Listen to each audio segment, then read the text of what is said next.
Hey guys, welcome to Unscripted with Marshall Brown and Brandon Dodd, the ministers at Flagstone Church. For the next couple of weeks, we're going to be walking through meaningful community and how we can build meaningful community. So we're going to be walking through some biology from some pastors. So know that we're not quite equipped to be able to do all of that, but man, we've got some cool sources that we're going to be pulling from, and how ultimately that is how we're designed for connection, designed for meaningful community. So sit back. Get ready to go. Yeah. Here we go with Unscripted. Let's get unscripted. Yeah. So we've been talking for the past 2 weeks or so about meaningful community. So far, we've talked about how we're biologically designed for connection. Mm-hmm. So cool things. God set us up to where we are built to be together. Right. And even whenever we feel like we need loneliness and those kinds of things, find ourselves always, even if we want to be alone, we want to be alone with other people. With other people. Be alone. Which is fine. Last week we talked about, what do healthy friendships look like and what's kind of the base of those things, but then we nuanced that conversation with pros and cons of like online friendships and good things and bad things about those things. And I felt like that was pretty cool. Mm-hmm. Us being able to really kind of get to the heart of those things and ultimately being like, man, both are beneficial and can be beneficial for different people, but there's got to be this in-person aspect. For sure, in like something dating relationships and stuff like that. I mean, I think there's, I don't want to rehash everything we talked about last week, but I think there is a certain level of even in friendships, like how deep do you want that friendship to go? There has to be some level of intimacy, if I can use that word, or like we're actually here together. I'm not putting up a front. This is actually me. This is everything. All the things that I like about myself, and all the things that I wish were different. And I think the deeper that you want that friendship to go, at some point you have to be, in person. Yeah. But that's not to be dismissive of those online relationships either. Yeah, and the value that those can bring to everyday life. So too. So today we're going to talk about why does it feel like it's so difficult for me to make friends as an adult? Yeah. And it just feels like that's something that happens, whether you're graduated high school and went straight into the workforce, or you did some stints in college and then went into the workforce, or whatever that may be. For some reason, it feels like that there's like what's happened between kindergarten and now, to where you could have a million little friends running around on the playground, but now it feels like deep, meaningful friendships are few and far between, and it feels like that even just starting them is really difficult too. So I know we talked about at least a little bit of this last week of some of my first friendships surrounded by dirt. You and your dirt eating buddies. Yeah. And I was just like, I was a dirt eater. And so I was like, common ground, actual common ground. And I don't know exactly, but these are like, we're meeting on the playground and I'm best friends with those kids all the time. I don't feel like you're the similar. Yeah. I mean, at least in elementary school, it didn't seem like it took quite as much effort. Now there are kids, let's be honest, there's elementary school kids that still struggle. Like there's social awkwardness and stuff where they struggle with that. But even, think about preschool kids. I mean, you go to a playground, like go to City Park or playground, it does, like your kids. Yeah. I remember my kids being that age, but they can run up holding hands with some total stranger's kid, like, this is my new best friend. Like, really? And as a parent, wait, whoa, where's your mom? What's your new best friend's name? I don't know. And then go running off. But it's perfectly fine. Yeah. There's that sense of, we like having fun together, so we are now friends, and we're going to be friends forever. And they'll say words like best friends. Yeah.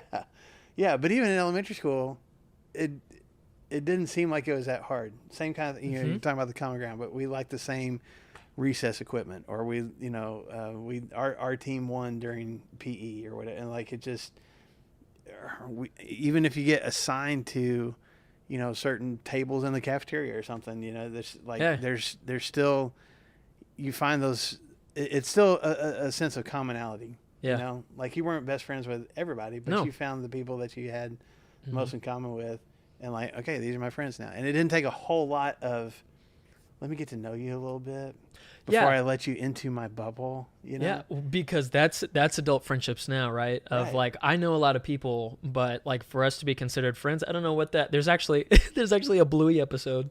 Oh my gosh. I know. I'm like, I didn't think about this till right now. There's a Bluey episode where Bluey and her dad, they go to the park, and there's another dad and with another little girl or a little boy or something like that. And she's like, they hang out twice because it's like early in the morning before breakfast. They'll go to the park and then come back. And she's like, "Are you friends?" And he's like, well, I mean, I just maybe like eat your breakfast." But what's funny is that like I feel like that's friendships nowadays. And I watch my 5-year-old son and I watch my 7-year-old daughter, and it just there's an ease to it. But I bet it's even a little bit different. I'm sorry to interrupt your train of thought, but I think even with your 5-year-old and your 7-year-old, there's probably a little bit more ease that he has. Part of his personality stuff too, because let's be honest, your 5-year-old can be friends with a wall if he wants to. Like he's just that positive and that much of a bundle of energy. But still, like I feel like every year you get a little bit more guarded. And like I remember being in elementary school, we moved into a new neighborhood when I was in like 2nd grade, and my sister was 3 years older than me. And I'm just out riding my bike in this new neighborhood, and there's a kid, riding his bike in his driveway. And I remember riding up and so, he's riding around like, "You want to ride bikes?" Which we already were, but like, what else are you gonna say? You ride bikes together. Ride bikes, like yeah. And then we ride around for, I don't know, what to me seemed like all day. It's probably like 10 or 15 minutes. And I'm like, "Hey, you want to be friends?" Okay. And that was it. And then coming back to my house, and I did that with like 2 or 3 kids in the neighborhood. And then coming back to my house, I'm like, "Yeah, I'm friends with, his name was Jack. This other girl was, Angie or something like that." There's these kids in the neighborhood. And my sister, who's just 3 years older than me, was like, "How do you do that?" Yeah. And I was like, "What do you mean, how to do that?" I remember having this conversation even as a little kid. It's still in my mind. I'm like, I just asked them. Like, but already her, I'm in 2nd grade, she's in 5th grade.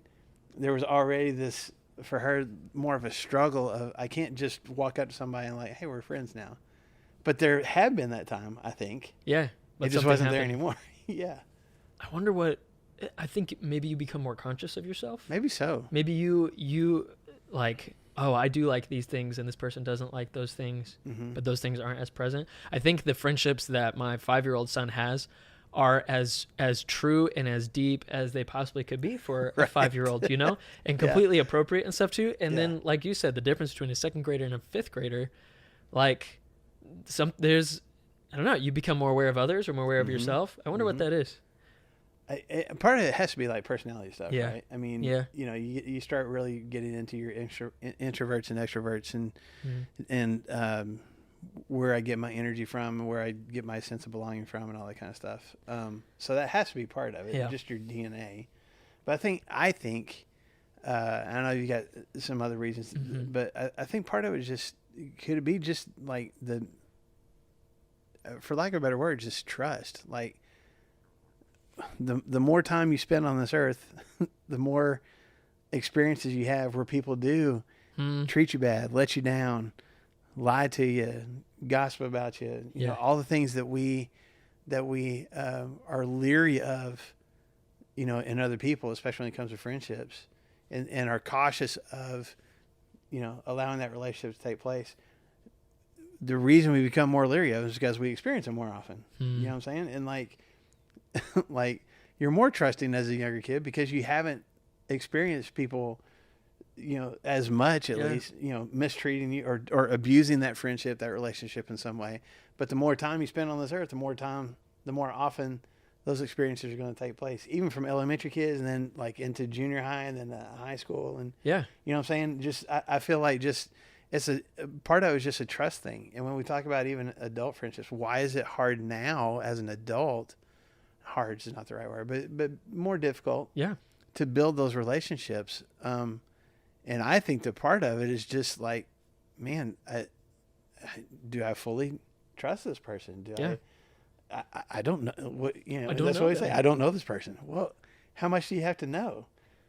A lot more than I do. I don't. And where's the line? To Bluey's thing. When are we friends? Yeah. And do you have to be like, "Hey, so like we're friends now. We're friends.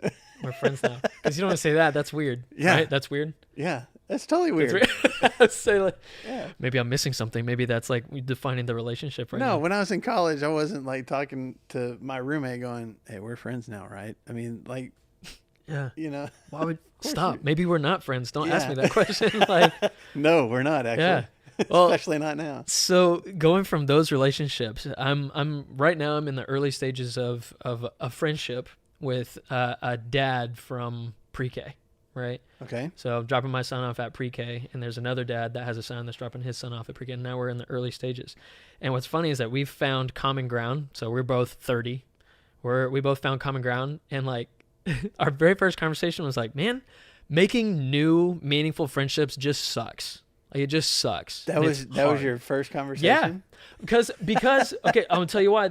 So we established the common ground I'm first. just saying we both that have a sounds son. awkward to me right now. It is. Hello, But total stranger. but- I struggle making friends. Do you? do you also let us also struggle making friends together? Yes. I know wasn't that's not that how it went. I know. I'm sorry. I'm That's sorry. okay. Go ahead. No, it's fine.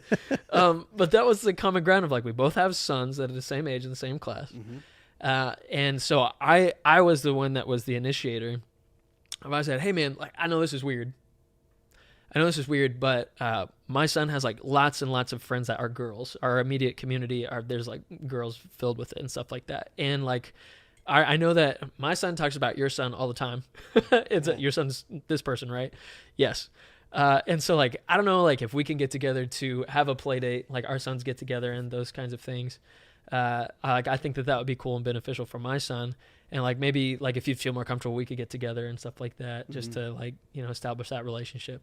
And so he was like, "Yeah, man, like we moved here, X number of years ago, not very long." And that's when he was like, it's hard. It's hard making new friends. And I was like, yes, like it is hard making new friends. And so that was like the connection of like, we both realized that this is hard. Okay, cool. Maybe we can make a connection too. And what's cool is that it's been fun watching that blossom and seeing. So I was just reading some stuff yesterday of like, what are the couple of things? And I've got 3. So it just seems like today, like, what is it that makes difficult, or what is it that makes deep friendships so uncommon and challenging? And it appears that there's really 3 things: that there's busyness, Right. technology, and shallow roots. Okay. So you know how the Bible says that a cord of 3 strands is not easily broken when talking about friendship? Right. I think that these things, it's like the negative. It's like these are the 3, like this is the cord of 3 strands that makes a barrier. And so like busyness of life can often crowd out important friendships, pushing them to the side of like, hey, we'll get together. I'm so sorry this week got crazy. We'll get together next week. Yeah. And technology promises that kind of connection.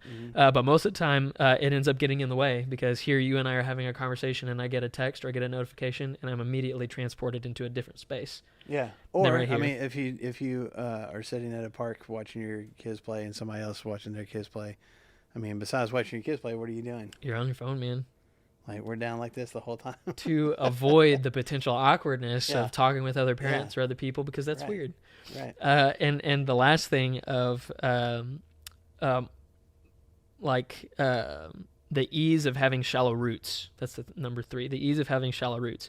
Like, because I've had so many great friendships in the past that I've sunk deep roots into, it prevents me from experiencing friendship now, because why would I do that if I already have things from the past? Yeah. And I still have those relationships. What's the point of like making new ones? Yeah. So busyness, technology, and shallow roots. Yeah. Do you think that, number 1, are there more, or do you think that? I mean, there's probably more, but with what you talked about, I mean, busyness, that's kind of a broad term, because we can get busy doing a lot of different things. Yeah.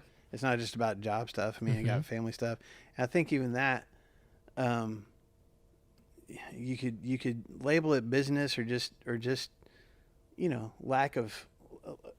ultimately lack of time together, or time with other people. I mean, I think even, when I first, you may be this way too. When I first got out of college a long time ago, No. I was the one that kind of kept tabs on everybody that was in my friendship group, when we were in college together. It's like So I would be the glue. Yeah. And I'd be the one to make phone calls or emails or eventually, texting and stuff when everybody got cell phones. That's how long ago this was. But I was kind of the then I talked to somebody else and like, oh yeah, I talked to so-and-so. Oh, how's he doing? And I just kind of was the one that kind of updated a lot of information.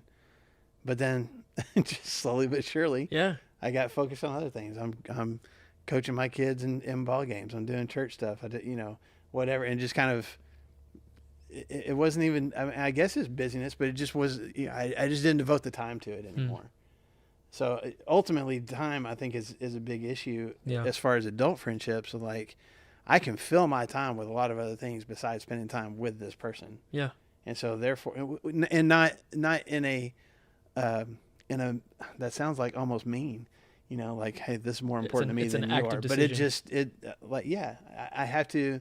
There are so many things that are battling for my time that I inadvertently drop my friendships in priority level. Yeah. Well, I wonder too, because at least for me, and I feel like the majority of people that would be, I mean, in the same space, it's like, well, I've got my family. I'm going to spend my time with my family, and the time that I'm not with my family, I'm at my job. Yeah. I'm working on my career and those kinds of things. And so any of that extra time is very valuable and very coveted. Mm-hmm. And so then I wonder, I mean, this is just an honest opinion. It's unscripted stuff. I mean, where do you put the value? Because obviously you have to have family time and you have to have job. And so is friendship almost a lesser way to spend time? Is friendship, I just wonder. I think it definitely, like, should it be tertiary compared to those two? Subconsciously drops in our in our list of priorities for sure. Mm-hmm. Except maybe those one or two people, like, I don't want to lose this, relationship or whatever. Yeah. But yeah, which honestly makes it more difficult to make new friends as an adult, Yeah. Because we're both going through that. Yeah. We both have, like, even if I'm sitting there going, man, I need more adult friendships. Well, awesome. But maybe that person that I want to be friends with doesn't feel like they need more friendships, because they got a ton of stuff on their plate already. They're strapped. I feel an immense pressure for that because, like, at least with me, I've got three kids under 8. I barely have time to sleep, much less have time to invest in valuable friendships. Mm-hmm. There was a guy that I was reading. Oh man, I wish I had brought his book so I could quote him. That's fine. But he was talking about busyness and how that can be a really big, something that can stop us and make it difficult to have meaningful, community. And he was like, yeah, I met one guy one time that was like, yeah, I don't have time for friends. And it wasn't in an antagonistic way that you're talking about of like, I'm better than friends. Like I can do things, but it's an honest plea of like a tired dad of like, I don't have time for friends. Yeah. And something that this author was talking about, he was like, yeah, like I totally understand that you've got your family and you've got your career and you've got your friends. And so if you're going to drop one, I mean, it seems like you would drop friends. And then the author was, I mean, he has a very, very high view of friendship. But he said, man, it'd be like saying, well, food and air are really, really, really important. And because I'm focused on those things, I'm going to not like drink water. Yeah. And I was like, oh man. Like, and so that sounds a little abrasive. I don't know. What do you like? Do you think that friendship is that like food and air are pretty important, but so is water? Well, yeah, I think we've already determined that. I think even just the first week we were talking, like, this is something that you have to have. We're designed for relationships. And you can even if you remove scripture from it, if you wanted to, you talk to psychologists and stuff, and they'll, like, if you got somebody just completely stranded and alone, or we talk about like people in prison, and isolated stuff, it's psychologically and emotionally damaging. Yeah. So if that's the case, then yeah, you need some kind of relationships. You need some kind of friendships, in your life. You need it, like, as part of, I mean, is it overstating it to say it's part of survival? I don't think so. Like, according to Maslow, not so much. Yeah. So yeah, I think time is an issue, but man, look at, I don't want to belabor the point, but you think about like how important it was for Jesus. Let's Jesus do the thing for a minute. I mean, he's got his 12 apostles, and there was even times when they were doing a whole bunch of good stuff. Like, they were going out and preaching, performing miracles, and coming back to Jesus, and he's going out and jobs. Preaching, performing miracles, and they had a lot of things. Yeah. Begging for their time and their focus. There was always a crowd around. So what did Jesus do? Like, as there's multiple times in Scripture where Jesus is like, let's us go off by ourselves. Yeah. Why? Because is it just because he wanted to teach them more stuff? I mean, that's part of it, but I think part of it is like, let's have some time together just as friends, man. We have all these other things that are consuming our time. Let's make sure we're spending time together. Yeah, that's one thing that I like about The Chosen is that it really paints the humanness of Jesus really well. Of like, he just cuts up with his buddies. He's laughing like they go and like splash in the Jordan River and in the Sea of Galilee and stuff because he's just a 30-year-old guy. Yeah. That's just trying to hang out with his friends, and he's on mission, and they too are on mission. He's preparing them for the mission and all that, but he's human, right? And he needs those relationships too. Yeah. I know that later on, so after he had spent 3 years with his guys, I mean, he tells them, "Hey, listen, man, greater love has no more than this, that one would lay his life down for his friends." And so he's like, "Listen, what I'm about to do is the greatest form of friendship." Yeah. And he couldn't do that if he hadn't already spent so much time trying to sink deep roots. Yeah, but even in that same chapter, in John chapter 13, he goes on right after that and goes, "Hey, just in case you didn't know, I call you my friends." He establishes that. Like, we are close. buddies. Yeah. Yeah. And so, man, okay, so let's just get really practical then. I don't have any of this like even thought out or anything like that. Whenever it comes to busyness, I almost wonder that if it's a conscious decision. I've been told that where you spend your time is where your values are. Sure. And so obviously if you're at your job for 8 hours, 12 hours a day or something like that, that makes sense. And your family, that makes sense too. Mm-hmm. But even in the times whenever we're lazy busy, we're on our phones or we're playing video games or watching whatever it may be. Or something. Yeah, watching a ball game, mowing the lawn, those kinds of things. Lazy busy. But if friendship is really important for us, how much effort are we really spending in actually trying to get together or actually trying to, do that? Yeah, I think it's a good question that we have to ask ourselves. But I think also you have to be intentional about it too. Like you have to be intentional about getting a hold of somebody and saying, "Hey, let's go get dinner. Let's go get coffee. Let's go take a bike ride." I think it is easier when you're a kid because there isn't it's either school or playing. Mom's taking you to all of those things. Right. But you're around those people, those friendships, in those spaces.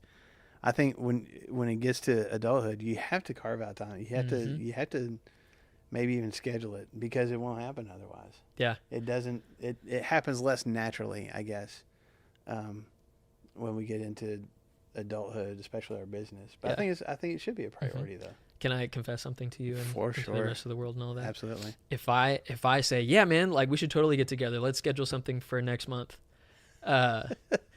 If we don't schedule something right then and put it on the calendar for a date and time and a place, it ain't happening. Yeah. It ain't happening. But there's also something, I don't know why this is. I really don't have an answer for this, but I acknowledge that it's true. And but maybe it's an age thing where maybe it is just the energy level. You're tired.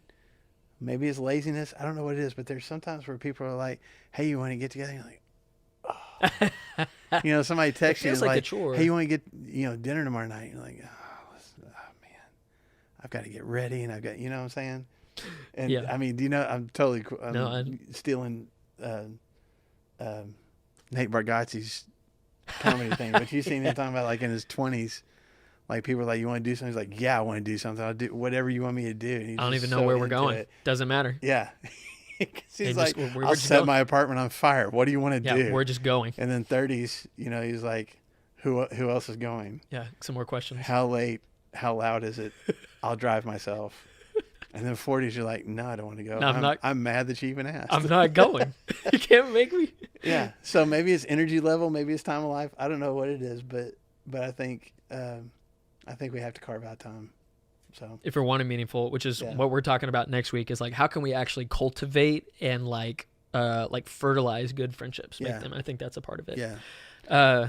The second thing was technology, which you could have the antithesis of actually technology brings us closer. It's kind of something that we talked about last week. Mm-hmm.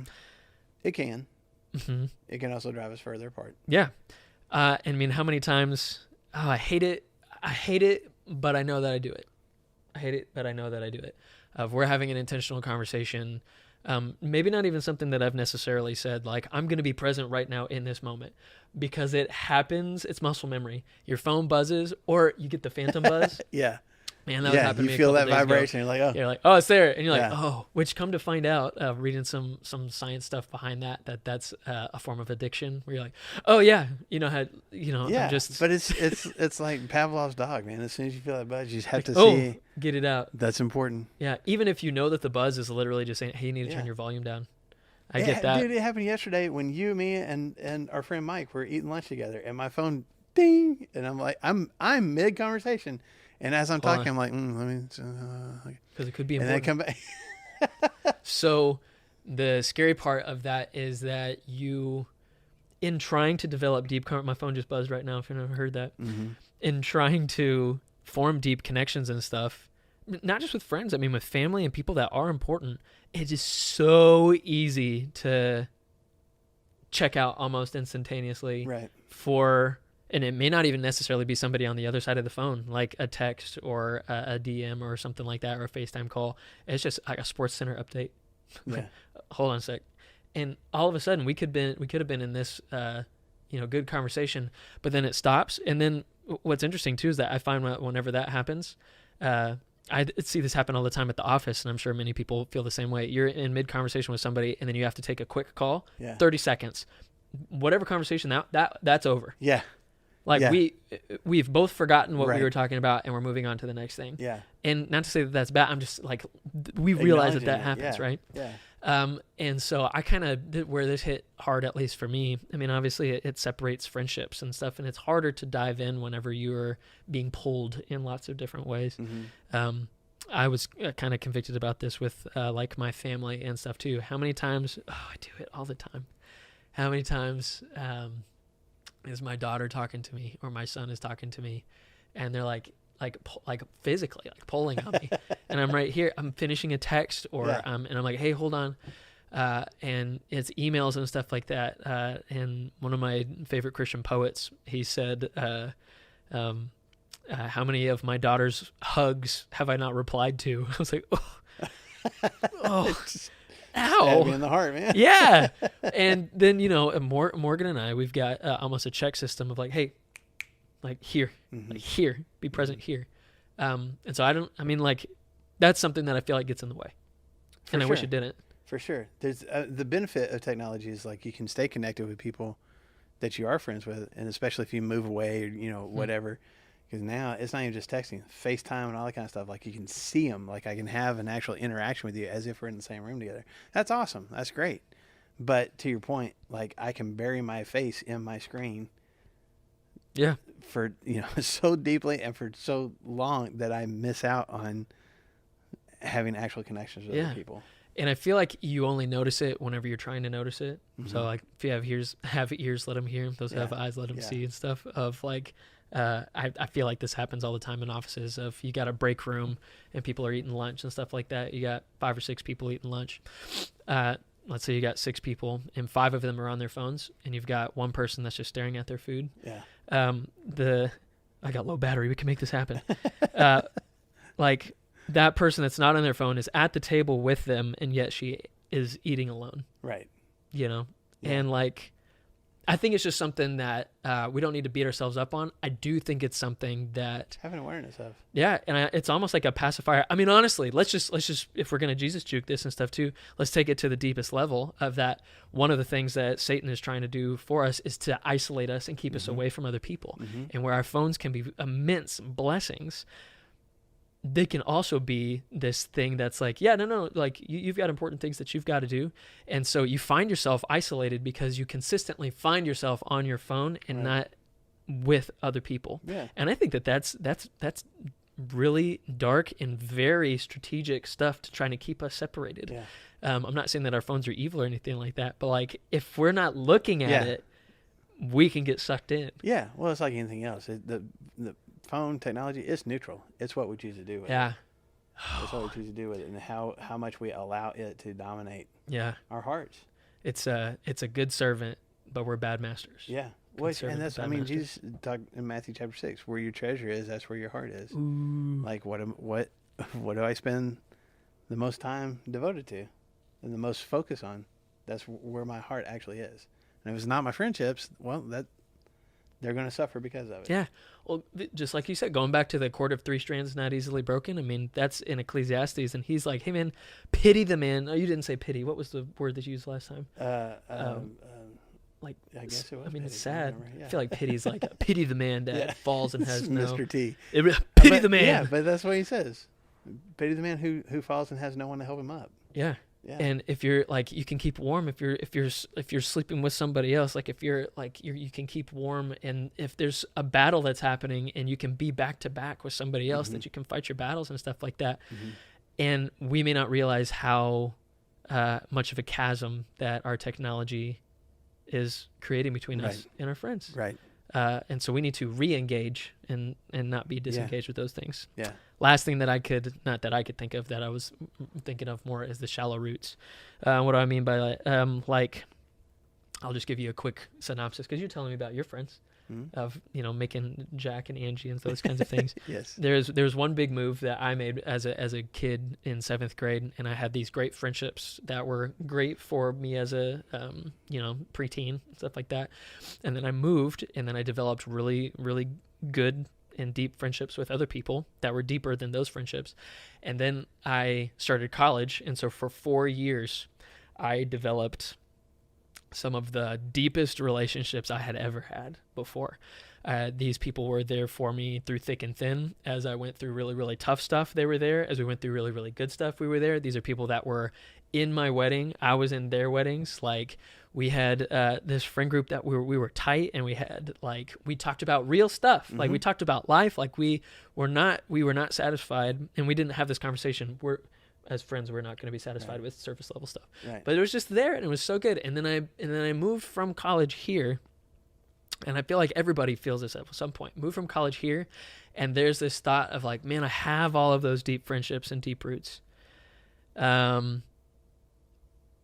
do I need more? Yeah. Or like, why bother? Yeah. Why bother with something like that? Yeah. And then I feel like this is where, a lot of people in Northwest Arkansas, and our jobs can be so transient of like, I'm in this company, but I'm moving internally so often. And so like, I make relationships with you, but how long am I going to be here? Or like, I don't even know how long I'm going to live here. And so why really try and sink deep roots into these friendships if I'm just going to end up in Boston in a year? I'm not sure. And so what we settle for is shallow roots.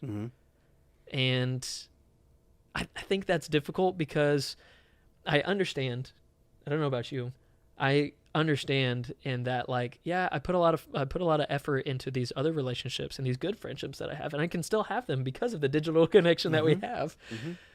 But whenever it comes to the awkwardness, just like I had with my friend that's a preschool dad, of like, this is tough, right? It is tough to be like, let's go grab lunch and have this like dating phase, Right. where who are you, man? Like, what's your values? And to start fresh, sometimes it feels like that's more effort than you need to put in. But I think it's also, I think the shallow roots is a byproduct. I'm not trying to challenge it. I think it's a byproduct of what we've already talked about, with the busyness and the trust and stuff. The reason that you had those deeper roots with those guys, because you spent a whole lot of time with them.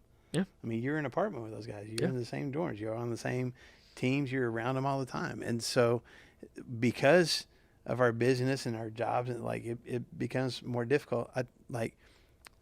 I'll throw Christy under the bus here. My wife, Christy, she had this close set of friends in high school, and they're still close. Like, when they get together, they don't get together that often, but when they do get together, they just pick up right where they left off and stuff, because of the connection they had, when they were in high school.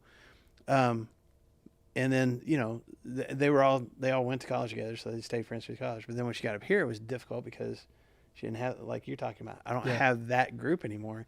And how do I initiate that with people up here? And she struggled for a long time. Yeah, don't even know if you want to do it. Well, she struggled just even find, like, and when you're comparing it too. Yeah. I had these deep friendships, and these people, I'm not as, it does feel surface level. But then some of her closest friends up here now in Northwest Arkansas are people that had kids the same time that we did. So they got together. Life experiences. Yeah. So they ended up spending time together. Yeah. At the playgrounds and at church, and teaching Bible classes at church, and all that kind of stuff. So it created, it just kind of happenstance, but all that time together, and not having necessarily technology, they're actually talking with each other and like sharing like this is what's going on with my family and this is how I'm trying to raise my kids and what about you and like all that. Force is a strong word, but it created the deeper roots because of that time together. So I'm saying, even when you talk about shallow roots, I think the shallow roots come from busyness and all these other factors that we talked about. It's just a byproduct of that. I either choose not to get deeper roots because I know I'm not going to be on this team for very long, around these people for very long, or it just kind of happens that way because we haven't spent time together. Because you see in the youth group, but even in your own personal life, the people that you're closer to here at church are people who you've been out of Green Valley Bible Camp with, or gone to Wilderness Trek with, or now you're establishing deeper friendships with people who got kids your age, and you're going to, the park together and stuff. You know what I'm saying? Yeah. Like I think the roots part is a byproduct of these other things that we talked about. And I think it's a decision to say, you know what, I will sink some roots. Mm-hmm. And I think it's an active decision. Because that's where you get into the whole trust and the vulnerability. I'm going to let my guard down a little bit, and I'm going to let this person see the real me. and we get a lot more guarded about that as adults because we've probably been burned before. Yeah. Or we've seen other people get mistreated in their friendships and stuff. And so we want to be really cautious about that. Mm-hmm. So it doesn't come as easy as it does maybe for younger kids. Yeah. But just because it was easier, the difficulty does not mean, if it's difficult, I'm just not going to do it. The difficulty can, just like you said, I'm assuming some of those friendships that Christy has right now are even deeper than the ones that she may have had in the past, because she was doing life and has been doing life with those people for years. But also, again, I think that's the biggest thing about when you have deeper friendships, and we need to wrap up, and this is kind of my, it's the kind of one of the biggest things about that's easier for kids than it is adults, is taking off the veneer, taking off the makeup, and just being real and genuine, which is what God calls us to do. I go back to Ephesians chapter 4, verse 25 all the time, where Paul says we need to put off falsehood and speak truthfully to our neighbors. And that sounds like, don't tell a lie and be truthful. But he's really talking about genuineness. Mm-hmm. Don't be fake. And man, we do it all the time. We like online, in person. There's like, I will let you get to know me to a certain point, but then I'm gonna put this image of myself up that I want you to see. I'm not gonna let you see the real me. But at some point, if we want those deeper relationships, we have to be willing to take the cover off and go, okay, here's the flaws too. And are you okay with that? Are we okay with being that for each other? And so as a precursor for next week, because that's what so we've got the difficulties of, okay, you know what, it's hard to do some of these things, and it feels difficult to make these meaningful connections, but it's worth it in the end.